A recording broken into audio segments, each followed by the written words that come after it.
Welcome to Reanimated Zombie Fans. This is the podcast about all things zombie and undead. My name is Stuart Tiffin. I'm one of your hosts. Joining me is the indelible AJ Conrad. How are you this morning? Indelibly well, I guess.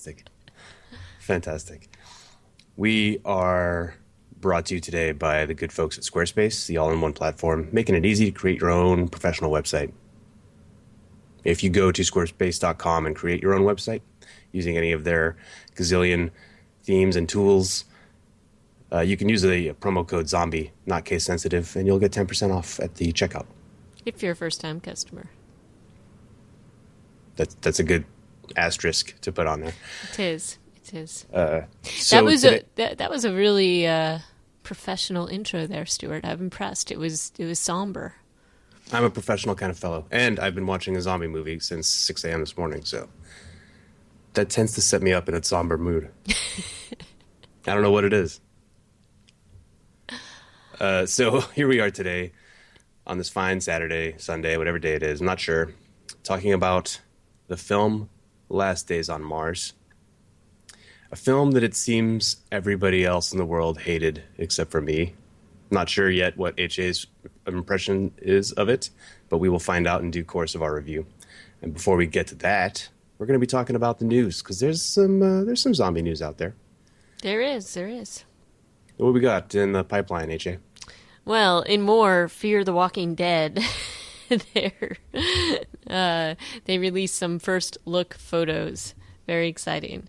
So, as has been the trend for this particular show, they're just very slowly leaking information and showing us some stills of people sitting on the ground and talking. There's nothing super exciting about the stills that I found. Just some of the sets, but that's about it. They sucked me in with stills, but then they just showed us production shots, not Right. Nothing great. So anyway, it made me laugh very hard when I saw this particular story. But I see your air quotes. over the airwaves. You can hear them, right? Yeah. Yeah. So there you go. That's for those of you looking for additional non-information about Fear the Walking Dead. It's still out there. It's coming out at a furious trickle of non-informational blog posts from AMC.com. Also up is a trailer for a movie that I had not heard of. That's actually it's coming out this year. Which was kind of like, what? Where is this coming from? This always surprises me when movies do this, and it happens every year without fail. Something comes out like Colony last year with Lawrence Fishburne. Did you see that? I didn't. That's kind of in our wheelhouse. It's an undead film. Wait, did I see this? I don't know. Sometimes it's confusing. I may have seen that. Actually, it's not an undead film, but whatever. It's still kind of in our wheelhouse. Right. So this one is going to be called what was it? Extinction. And it's when I first saw some of the flashbacks to the collapse of society, I was like, oh, is this actually a World War Z sequel? Because some of it looked a little... World War Z-ish? Yeah, and Matthew Fox is in it, which was the weirdest cameo of that film. I remember talking about that when we saw that movie. Right. Well, I thought I had sort of heard of this, but I guess I didn't realize it was a zombie film. Like what I had seen of it, I thought it was just more sort of a climate change type film. I didn't realize there was some zombie action involved, so I was surprised as well. Hey, HA, if you want to get people to go see a climate change film, throw in some zombies. There it is, Seems to be working for Game of Thrones, so anyhow. Wow. Yeah, because that's next on our list, so hit it. Right. So Game of Thrones, at long last, we see more of the White Walkers. Now, we're seeing more of the White Walkers in Game of Thrones, the television show, than we have in the books. And this season has blown the books away. They've done all the things that we were hoping that they would do and have been waiting for them to do in the books. And so there was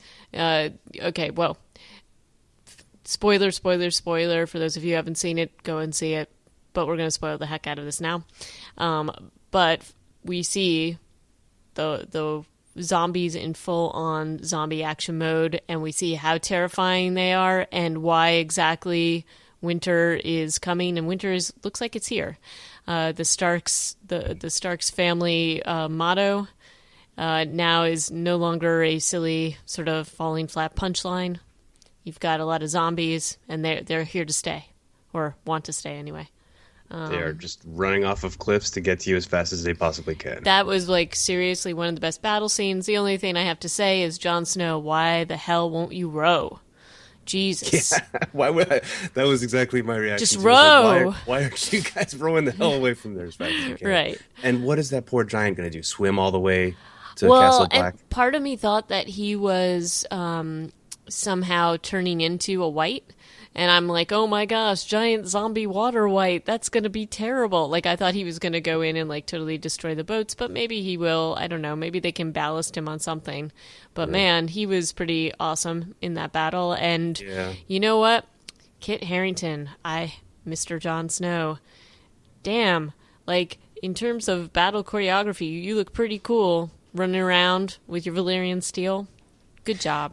Yeah, is there some sort of backstory that suggests that Valerian steel is made with dragon or obsidian in it or something? Yes, there is. There's like it's not said overtly, but it's implied. But unfortunately, I think there's only maybe 9 blades total in all in the of 7 kingdoms anyway. Yeah, in all the 7 kingdoms, unless they come across a new way to make it or a way to find a huge weapons store. They're going to be in a lot of trouble. Well, so. Tyrion had the right idea by taking Ned Stark's sword and making it into 2 smaller ones, right? Yeah, yep. You could just have a whole bunch of tiny little switchblades. Tiny little switchblades of Valyrian steel. It's one way to go. But in any case, that was pretty cool. I thought the makeup was cool. I thought the effects were cool. And then the idea of the undead, like when the king, the Night King, makes them go all over the edge, and you're like, what's going on? And it's just terrifying and amazing. So good job, and Game of Thrones. Yep. You've got kid zombies in this one, too, so I'm sure that touched you in a special way, AJ. You know, I hate freaking kid zombies. I really, really hate them. But we've seen some of those kid zombies before, so it's like they're making a reappearance. Wait, those exact ones? I think we saw one of them earlier on. So it's sort of showing that I think they're all coming out in the army. So anyhow, that's exciting. And I cannot wait to see more. I'm very excited about tonight's Game of Thrones. For reals. But in other zombie news, not to go all crazy about GOT, Kickstarter, this gentleman decided to put his idea for a quote-unquote zombie fighting multi-tool called the Little Trucker. I'm glad you just used those quotes because I don't see anything zombie related about this. I think he used it as zombie clickbait and people got excited. And that's, sort of their tag in. But what his multi-tool will do, and what the advertising, did you watch the Little Trucker thing? I mean, I think it was just a silly way to get his funding for his Kickstarter. Yeah. But it's got a foldable saw, can opener, glass breaker, all sorts of cool stuff. And it's an axe, and it's a what do you call that? Strap cutter, hammer, hook, pry bar. It's awesome. But in any case, he got his full funding, and he got like over $120,000 worth of funding, which doesn't seem like a ton if you think about creating something like this, but I think it'll be enough to get him off the ground. So there you go, Little Trucker. You got 5 times his funding, actually. Yep. Yeah. And then you found some other news about Mr. Stephen King. Mr. Stephen King, going back to the well, or I hope that he still has some control over this, and that I figure he's pretty savvy. Either way, the Stand is being made into a film, and there were rumors that it was going to be made into 4 films last year, and now it looks like what they're going to do, and maybe all this going back and forth means it's not going to work out, but what the most recent news is that The Stand will be made into a 8-piece miniseries followed by a feature film to like wrap up that story, which is a very interesting approach. It's a very Marvel type approach these days, anyway. But yeah, or History Channel, depending Right. on how you look at it. They seem to do the most miniseries per square inch of anyone else on the scene. But the way I feel about this is that I will gladly watch the first 2 or 3 episodes of the miniseries, and then I'll probably, if my previous experience with The Stand is anything to judge by, then gradually or rapidly lose interest as the story gets weirder. Well, the story's more interesting in the beginning anyway. That's the fun That's what I'm part of saying. it. Yeah, I want to see the disease, the breakdown, Captain Trips doing its Yep. thing, and then I don't really care when it gets into the big battle of good and evil. That Oh, doesn't man, really it's interest so me. terrible. But, you know, maybe it'll do a little bit of a better job than the series in the 90s did. But That was Molly Ringwald's great return to the screen. and so Rob it looks- Lowe has. Rob Oh, Lowe. God. I thought Gary Sinise was okay. Yeah, he was good. But yeah, it was. I don't know. Like this is my thing about Stephen King, and I heart him. I love him. I think he does great character writing and building up characters. I think sometimes with his epic stories, he loses a little bit of focus, and this is a good example of that. I loved the beginning to the middle of The Stand, and then it just sort of fell apart for me. And the end of it just was awful. I also, it's very disappointing because like you build up these great characters and a great villain. Randall Flagg is an awesome villain, and a lot of people know him from the Dark Tower series. So the fact that he's kind of like popping up here is great. And I just feel like for Stephen King, I feel like a lot of his shorter stories, like The Body, Shawshank Redemption, The Green Mile, all that stuff make better films because it's almost like he doesn't mind handing over creative decision making to other people because they're short stories. But for this stuff, he's so married to it that maybe some of those things aren't necessarily going to work for like a feature film. So I'll probably do the same thing as you, but I'm not really. My expectations are not extraordinarily high. That's all. Yeah. I mean, I feel like we're in the same place then. Either way, so that'll be exciting to see come out. It's always fun to see a new... I mean, I guess there's a limit to how many times you want to see something reimagined, because this will be at least the second time it's made into a miniseries, if not... I don't know that they've ever made another film version of it, or a film version of it. So, okay, The Stand. Looking forward to that. Also in the news is an app, which I don't know how long it's been around, but it was new to me in the past few days / week, called QuizUp. And it's as you might imagine, a quiz app. And it can span over, I'm not even sure how many topics. I feel like it's probably hundreds. Wait, Stuart, you just found out about QuizUp? How long has it been around? It's been around a while. How long? A while.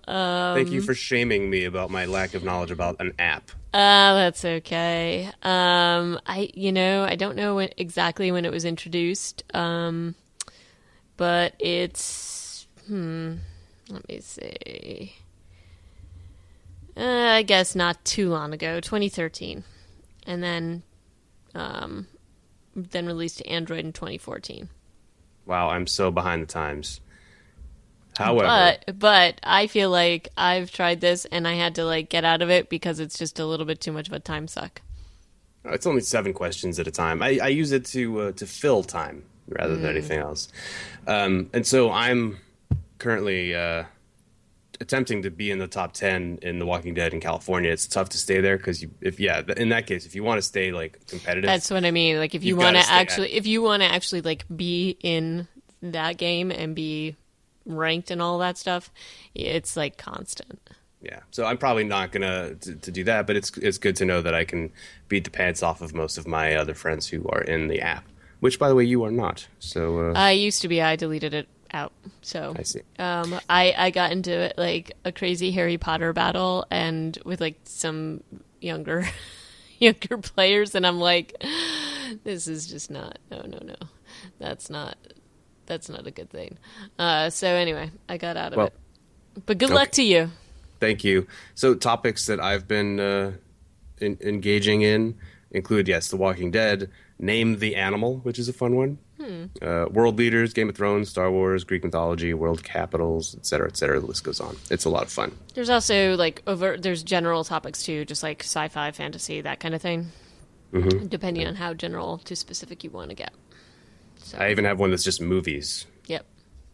So all movies. Anyways, yeah. So that's been a lot of fun, and I'm still enjoying that. So, Yeah. but that's it. That's all the news there is. And apparently that wasn't even news. That's just news about me. Stuart has been playing Quiz Up, you guys. I honestly thought about telling you about it, but I figured you'd be mad at me if you got involved with it, so I left it alone. So, I'm honestly, I barely ever use my phone to play games, so and I don't even consider this a game. Like it's educational. I've, all right, I've learned things. I've learned things about stuff. sweet. But I think that rounds up our news for today. So what are we reviewing? What are we reviewing this week? We're going to be reviewing a film that came out the same year as the famous app Quiz Up. It's called The Last Days on Mars, or no, there's no article there. Just Last Days on Mars. It was directed by Rory Robinson, produced by Michael Kuhn and Endrick Cornwell. Screenplay was adapted by Clive Dawson. It's based on a short story by Sidney J. Bounds called The Animators. It came out in 1975. And we can get shockingly little information about said short story. there's not a whole lot about it, but Sidney Bounds was known for writing sci-fi. So I'm assuming that it's going to be pretty close to what he had initially created. Cast-wise, the movie has a pretty strong cast. For instance, you got Liev Schreiber, who's kind of awesome in everything he's ever done. Yeah, he is. Elias Koteas, I'm not sure how you say his name, but he's awesome in pretty much everything he does. And the woman who plays Kim, where is she? Oh, Kim Aldrich. Olivia Williams, who did a bunch of Wes Anderson, or at least she was in Rushmore, and she was awesome in that. She was in Rushmore. She's been in a ton of stuff. Yeah. Unfortunately, she was also in that the Joss Whedon vehicle that turned out really horrible. Oh, what was it with the You're talking about Dollhouse? Yes, Dollhouse. She was in Dollhouse. I kind of really like Dollhouse. I know I heard you guys talking smack about it on your podcast. Well, I talk smack about it. I think I feel more strongly about it than other people. I do think it had potential and could have gone somewhere really cool. It just didn't get there quickly enough for my taste. And there were definitely some issues overall with the whole deal. But in any case, the basic premise. She was awesome in it. I love Olivia Williams, so I was really excited to see her on this. Yeah, and the rest of the ensemble, fairly unknown to me at least. Romola Garai as Rebecca Lane, who's kind of the second protagonist after Liev Schreiber. Johnny Harris as Robert Irwin, Tom Cullen as Harrington, and Goran Gostick as Marko Petrovic, and Yusra Warsama as Lauren Dalby. So those guys not so well known, but everybody did. I feel like the acting was really strong in this film. I think he had a great cast for this, and it was good. So that was excellent. Yeah, and because one of the reasons why that's to me that it was apparent that they had a strong cast is that the story starts, as so many of these kinds of stories, as you and I have noticed, HA, it's like something is about to collapse, right? Like an established thing that's been doing well is not doing so well. And we talked about this last time on our podcast about the military base in The Girl with All the Gifts, and Day of the Dead. We see it a fair amount. It's a trope that kind of it's a great place to start a story in a way. You start at the end, and right? You just detail the spiral into chaos, and that's kind of what we're looking at. Except, yeah, there's like a catalytic event that happens, but being set on Mars, you already have all of these conditions of scarcity. Like everything's on a very precise timeline. Like their mission's coming to an end, and they have to leave. There's obviously the oxygen scarcity, resources, these kinds of things. So to me, it sets up. Well, and then there's also the piece where they've been on this mission to Mars. Part of what they've been looking for is some evidence of life, and they're frustrated because these are some of them are scientists, they're explorers, and they don't want to sort of be this footnote or forgotten crew, or at least some of them have more of that ambition. Yeah. So you also sense that frustration that it's the end of their mission and they haven't really gotten what they want to out of this mission for themselves. They're frustrated. They're tired. They're kind of falling apart. Or at least their nerves are frayed. Right, say. and then they also there is conflict because, let's just say some of them are not the most emotionally intelligent folks of all time. And so there is friction between characters already before even the main event starts to happen. That sets up the stage for a lot of people to be acting like nobody's just playing like I've got all my shit together. Everybody's a little bit on edge, and it's kind of, and you really just jump right into that, right? There's no slow build up towards this picture that everybody's pissed off at each other. They're just all kind of pissed off. Yeah. So that's, as far as the plot goes, this is another kind of short and sweet. It's a 93-minute film, and it really just kind of dives right in. It's not a huge story, as we said. It was based on a short story anyway. So kind of like Resident Evil Extinction. Remember how we talked about how that was a kind of a very small tale? Mm-hmm. Do you get the impression that this was also? Yes, I do. I think we would hear a little bit more about the short story. And even a couple of the reviews indicated that it's, mainly what happens in sort of the second third of the film is what they're sort of that's the animator's part.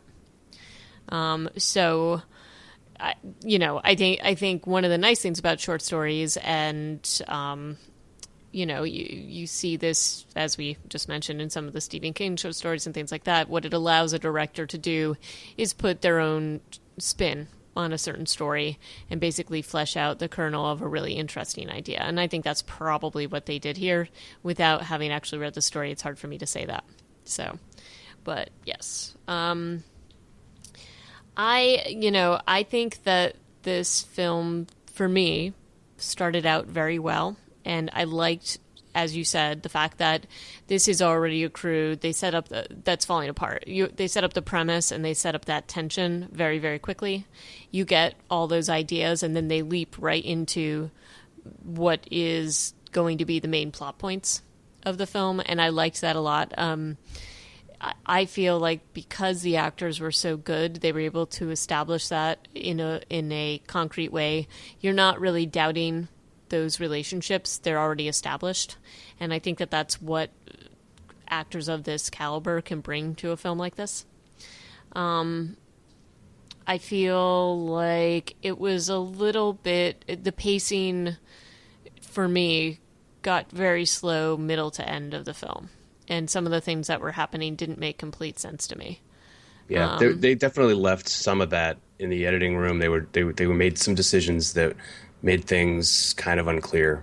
The real reason for all of Liev Schreiber's his character's flashbacks and his weird panic attacks isn't completely explained ever, really. Right, and I mean, it was hard for me, like when he first started doing the flashbacks and things like that, I was unsure whether this was somehow related to the alien, whatever it was, happening to them.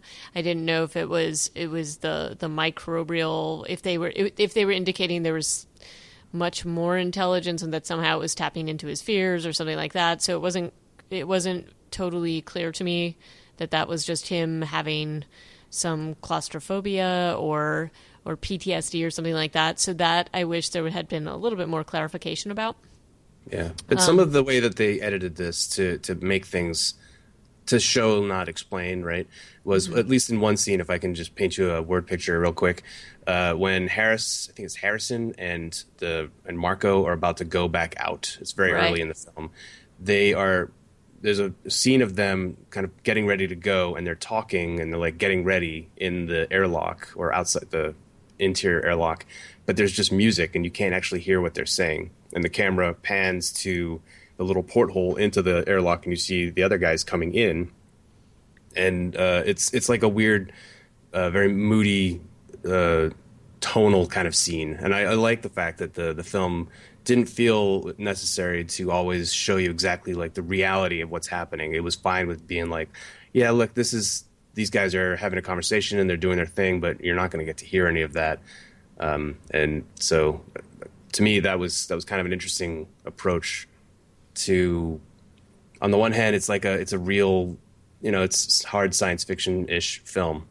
On the other, it took some artistic directions. Well, and also some of the artistic directions is how these people are kind of running around and running hard on Mars, which would be extraordinarily difficult. Some of the things that they're doing, especially given the limited oxygen and other things. The supply that they have, I just feel like some of that stuff you kind of have to suspend disbelief. Yeah. Well, this is set in a distant future, right? Yeah, but still, and I just think, I think this is a thing that frustrated me a little bit about the film, is that I do think it had a lot of potential, and really the first part of the film really set me up. I'm like, this is fantastic. And then when it didn't pan out, I was like, so close, So,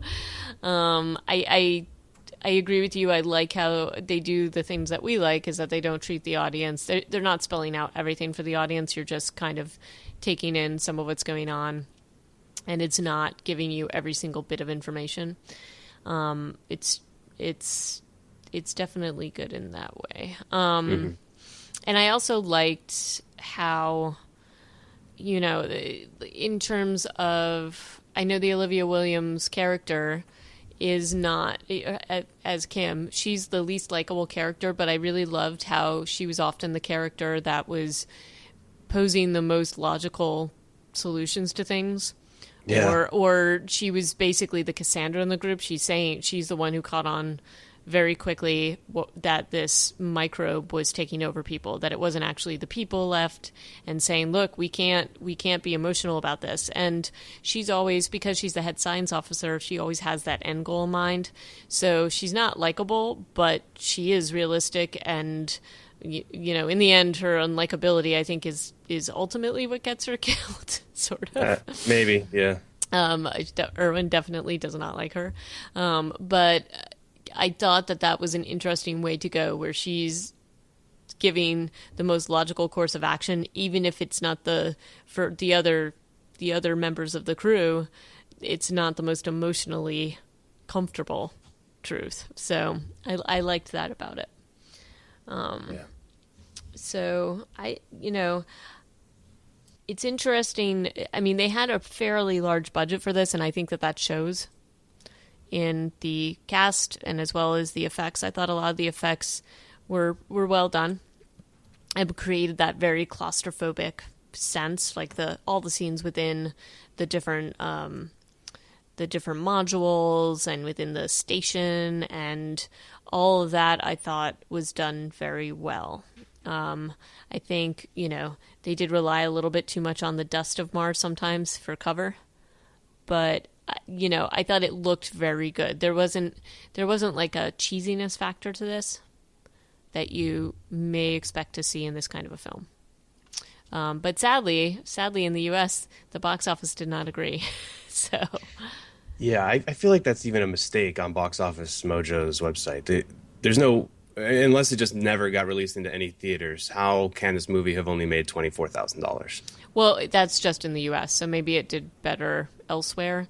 And that's only box office, so if they release this similar to what we've seen with other films, if it had a very limited release in theaters, I think that's possible. But I would be curious to see what they made if you looked at iTunes and Amazon and that kind of thing, because my guess is it may have made a lot more. I admit I was surprised at the very low ratings, because I don't know that this warranted the extremely low ratings we've seen on Rotten Tomatoes and like Metacritic and all that. I don't necessarily agree with that. I still thought it was a very interesting film to watch, even with my criticisms. Yeah, and to me, it's just punchy. Like, it's 93 minutes, and the beginning is, as you said, awesome. Sure, it's fairly not stilted, but it's fairly like predictable, and it's not that imaginative. It's not that original in the conclusion of the story, but it's well done. So why? 20% on Rotten Tomatoes is not fair. In my opinion. I mean, let's just face it. We've seen a lot of films in our day, and I have seen ones that have been rated and ranked well above this that this definitely, I think, deserves a much higher rating. And, even with the criticisms that I have, I still thought it was a fun film to watch, for me anyway. And a lot of it, one of the main characters on this whole thing is Mars and your scarcity of supplies and your ability to get off of Mars. So there's all of that stuff going on. And I think that they played that very well. And even towards the ending, when it's getting pretty hopeless, and they give you that little brief glimmer of hope, the one I'm talking about. Mm-hmm. You don't ever feel like they're going to come up with a magical solution. You kind of get where it's going, which I think is good. A magical solution to escape and survive. I don't know. I never felt like that was really coming. And so I did very much like how they decided to end it, with leave being this sort of final word. And kind of leaving a little bit of a cliffhanger. Not cliffhanger, but you know what I mean. Like sort of an unresolved idea. Slightly unresolved. Yeah. Slightly, you know where it's going to go, but it's still, I didn't think, I wasn't let down by that. So again, I think this is well worth watching, and I was glad that you recommended it. Oh, well, good. I'm glad that you're on the same page as me for the most part. As you did, I thought the production for the 10 million or 10.6 million that they had to spend on it, they made a really beautiful film. Mostly shot, the exterior Mars shots are all from Jordan, with some CGI, obviously. But the rovers that they drive around in are like very fucking cool looking. They look like what I would imagine the real thing could be. All of the airlock stuff, their domes that they live in are very cool. The panic alarm that Harrison sets off is like one of the coolest sounding klaxons I've ever heard in my life. It sounds great. Of course, the strobing lights probably wouldn't have helped anybody in a real emergency, so I don't know why they would do that. It'd be like, just put on some very bright white lights and leave them on steadily. That would be great. Yeah. But it was like, there's so many little details in this film, production-wise, that struck me as being very cool. The way that the zombies move was awesome, and the way that they looked, the effects, their faces when they're kind of like rotting off or whatever. Yep, they look great. Fantastic. And, like the lifespan of this microbial zombie is like a 24-hour thing, too. Mm-hmm. Because by the end we see Marco completely rotted away, basically. Desiccated, like just done. And I also like how they're doing some of the obvious things with it, like, oh my gosh, they're microbial. Let's try to kill them with antibiotics. Yeah. And they did try that. I thought that was a cool little sort of segue into, okay, this may work for a little while or not. And I thought that was cool that they explored that. I think that this definitely is like, I'm trying to think of there were other things that have you ever seen the Europa Report? Yeah, I have. Yeah. So that kind of came to mind while watching this. And then there's a little bit of an Alien feel about this too, which is a positive thing in my book. So Alien being one of my favorite films, I really enjoyed this whole thing. There's of course the moments where I'm like, oh, I wish they had edited this down a little bit. Probably we could have done a little less running to and from different vehicles and small spaces, and you could have probably cut that down a little bit. But overall, I thought this was definitely a fun film, and I actually would like to see a lot more from this director. Because I think he did a great job. Well, what else is in his, what else has he done, his resume? I don't know that he has done a ton. While we were doing research for this, I was really trying to find more. He's done a couple of short films, which I did see one of them, which was kind of genius. Did you ever, it's called Blinky TM, and that came out in 2011, and it's about like a house robot that goes bad.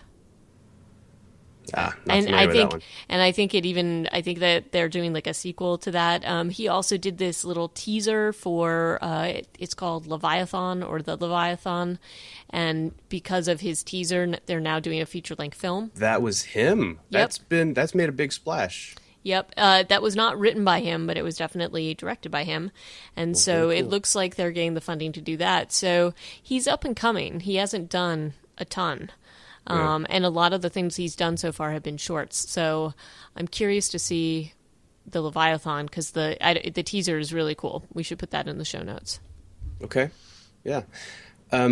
So other Martian movies that kind of play off of a lot. I mean, you set a movie on this planet, and if it's not Ghost of Mars or Total Recall, where there's atmosphere, Right. It's going to be something like Mission to Mars from 2000 with Don Cheadle and those guys. Those other guys. Who was it? Like Gary Sinise, Tim Robbins, or it's going to be Red Planet, which was also in 2000 with Val Kilmer. Not Ghost of Mars? Not Ghost of Mars. Sorry.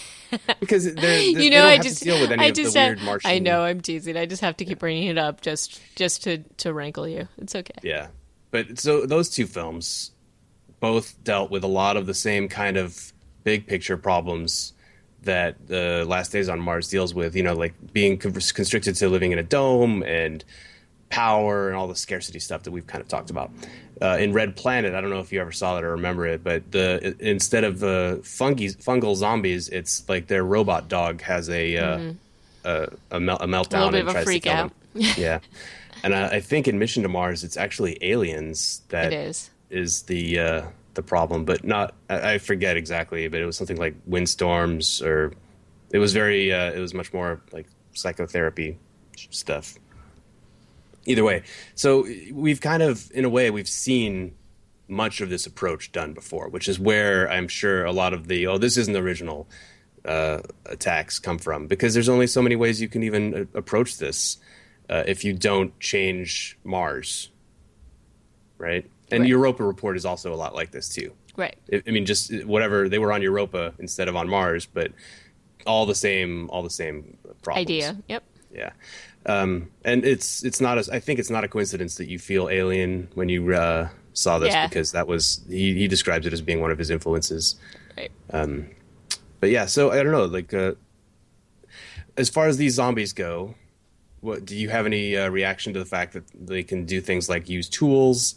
There's one very interesting scene where Dalby sees her reflection in a pane of glass and freaks out. Yep. Like, because there's a strong theme, and the actors talk about it, that the people are basically trapped inside their own Right. bodies. Right. And there's definitely that theme, and you especially see that explored a lot with the Lane character, Yeah. because she's particularly concerned about it. And the idea of being just positing that idea, the idea of being trapped in your own body but not having control over your body is terrifying. And I mean, that's terrifying in a lot of ways, and immediately like Parkinson's comes to mind and that kind of Yeah. thing. But Right. in this case, microbes. So that's there. I wish, I know they did not over explain, and I liked that here. I would have liked to know, a little bit more about the mechanism, I guess. But I know that would be very hard to work in given the plots, and you're not able to exactly. I mean, they did a little bit of research on these things, and we saw that with how they used the penicillin and stuff against them. Yeah. And then we saw in their life cycle and things like that. But it would have been kind of cool to see, how the humans really are kind of fighting back against them. Yeah. When you see them. When you do see them react to how they look, or they do say something that's truly them and not the microbes, it would be kind of cool to figure out how that was working. So Metamorphosis is it's not totally clear, but from when Lane is infected but not really showing symptoms of homicidal mania when she dies, but as soon as she dies, she basically turns. Right. It's like as soon as she stops breathing, the fungus or the microbes take over and turn her into a violent Crazy killing thing. fungal zombie. But with enough wherewithal to ask to die. So, Yeah. Yeah. So that was actually, to me, that makes it an original concept for a zombie movie. The fact that they are aware, they're like kind of inside themselves and aware. And I don't know if that's covered too often, if at all. Can you think of any other examples where we've seen this? Not really. Not where the intelligence or the person that's being taken over is still struggling. Like once the switch happens, it's typically they're just gone. I guess the only thing that I could say is maybe a little bit in some of the Romero films, you know, where we see that they can do Bud and all that, you know, all that stuff. Like, I think where they're sort of doing different things that they remember from the patterns of their lives, and they show up at the shopping malls. Inverse. That's almost like an inverse reaction. It's like their actions echo their past life, but their minds are completely gone. Or except in one specific case, or a few for Bud. So, and other ones that they're trying to train that way. But that's and then, you know, girl with all the gifts. I'm not quite sure where that line is, whether it's a totally new entity, because it doesn't really seem like they're fighting against. But I guess you could make that argument to some extent, that they're fighting against their own nature. I don't know, but that's a little bit of a different scenario. True.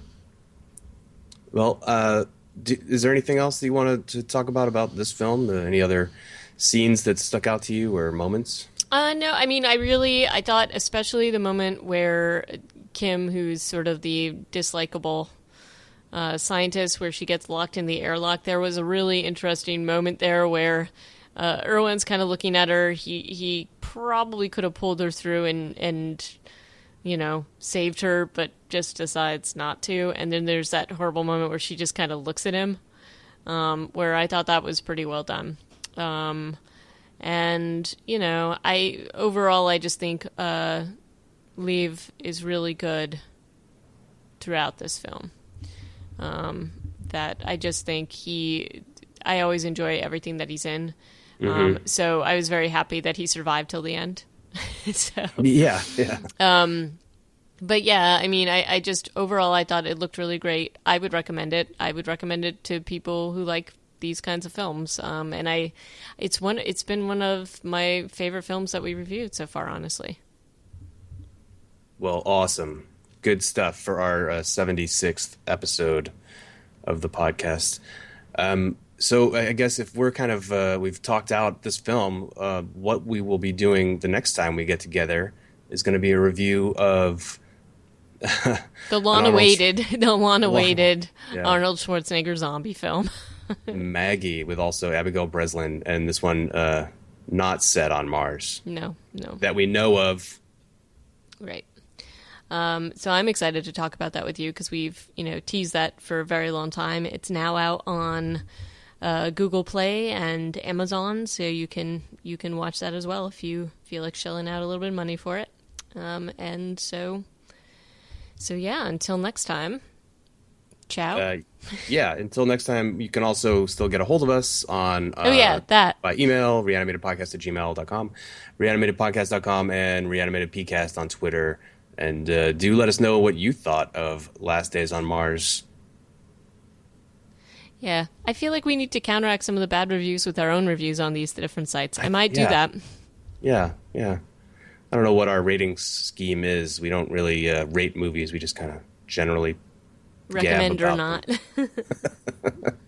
But I give this one 3 desiccated zombie thumbs up. Agreed. That's all for this week. Thank you for listening. Cheers.